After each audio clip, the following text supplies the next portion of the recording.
Une émotion est une réaction du corps provoquée par des stimulations extérieures. Elles sont vitales et universelles. Face aux émotions de leurs enfants, les parents sont souvent désarmés. Pour moi, observer des émotions vis-à-vis de mon fils, en fait, c'est le regarder en permanence. Quand elle est très contente, elle est joyeuse, c'est communicatif. Un fou rire qui fait qu'en fait, on partage avec elle. Mélissande, oui, elle explose. Tant dans la colère que dans la joie. En une seconde, on change complètement de comportement et qu'est-ce qui t'arrive? Et là, c'est catastrophique. Et on ne sait pas ce qui se passe dans sa tête.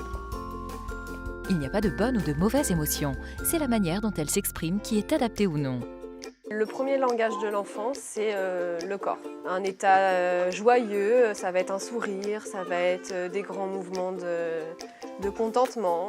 Une peur, ça va être se réfugier derrière quelque chose, ça va être pleurer. Une colère, ça va être je vais taper sur quelque chose. Alors en général, c'est un jouet ou alors un copain qui passe à proximité. Toutes les expressions corporelles des émotions sont les bienvenues. La seule limite, c'est l'intégrité physique des autres. Le cerveau des jeunes enfants n'étant pas encore mature, ils ont besoin d'un adulte pour réguler les émotions qui les submergent, parfois comme un véritable tsunami. C'est vrai que la colère, on a tendance à la voir comme quelque chose de négatif. Or, c'est une expression comme une autre. C'est un mode de communication de l'enfant. Le tout, c'est de pouvoir l'accompagner, donc de verbaliser, de mettre des mots sur ce qu'il ressent, et ensuite de l'accompagner physiquement. Parce que c'est vrai qu'une manifestation de la colère peut être extrêmement violente pour l'enfant et pour l'adulte autour. Réagir aux émotions par des réactions bienveillantes, aimantes et valorisantes pour l'enfant engendre la sécrétion d'ocytocine qui renforce la motivation, le sentiment de bien-être, d'estime de soi et favorise l'empathie.